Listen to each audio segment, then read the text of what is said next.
Pour faire suite au projet événement Wananiche, le conteur Bertrand Bergeron nous dévoile l'histoire reliée au Tacon-Site de Jonquière.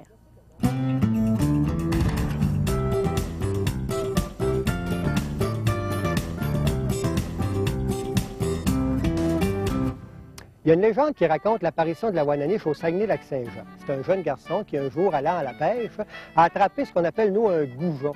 Comme pour lui, c'est un poisson finalement méprisable, il lui a enlevé son hameçon puis il l'a jeté dans les broussailles. Sauf qu'une fois rendu dans les broussailles, le goujon s'est mis à lui dire « Rejette-moi à l'eau et je donnerai naissance à une nouvelle race de poissons. » Et grâce à cette race de poissons-là, le lac Saint-Jean ne connaîtra jamais la famine. Bertrand Bergeron, le titre de conteur, c'est pas ce que vous avez souhaité vous-même. Ah, pas du tout. Moi, ma formation est une formation d'abord universitaire. Je suis ethnologue et j'enseigne finalement la littérature et la littérature orale au cégep d'Alma. Il m'est arrivé, bien sûr, de recueillir des contes, de recueillir des légendes. J'en fais des compilations, donc je suis un peu un comptable de la tradition orale.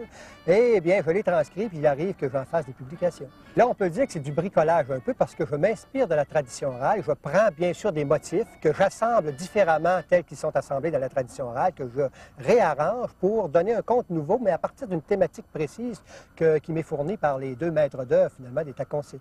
Et ce premier-là, si on le résumait en quelques secondes. Oh mon Dieu Seigneur, d'abord, ça raconte l'histoire toujours de l'éternel héros de la tradition orale du Saguenay-Lac-Saint-Jean et du Québec, qui est Tijan. Le Tijan, bien sûr, qui arrive au début de l'instauration de ce royaume-là. Il n'y a pas encore d'habitants. Il y a un enfant qui est sur le bord du lac Saint-Jean ou du Piquagami. Il est en train de faire des figurines d'argile, mais elles sont inertes. Et pour les animer, bien, ce qui lui manque, c'est les 4 pierres de la vie. C'est pour ça que le conte s'intitule « Les mots perdus de la vie ». Les 4 pierres de la vie qui réfèrent au code génétique A, T, C, G, qui sont les 4 lettres du code génétique. Donc, Tijan s'en va dans une immense quête. Finalement, finit par récupérer les 4 mots perdus de la vie, qui la ramène à cet enfant-là, qui les insère dans ces figurines-là. Et juste avant qu'elles s'animent, Tijan va leur mettre le doigt sous le nez pour leur imprimer son empreinte afin de leur dire « Chut, ce que vous savez, ne le dites pas ». Ça, on appelle ça, dans la tradition orale un peu plus vaste, l'empreinte de l'ange que tous les hommes possèdent. Oui. Pour ne pas qu'on raconte une fois né ce qu'on a connu avant de naître.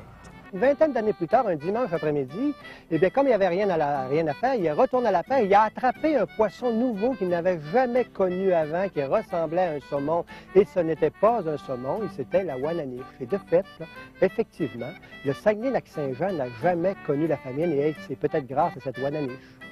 Et en terminant, il faut dire à nos téléspectateurs que vous avez fait 4 volumes. 4 livres ont été écrits par vous.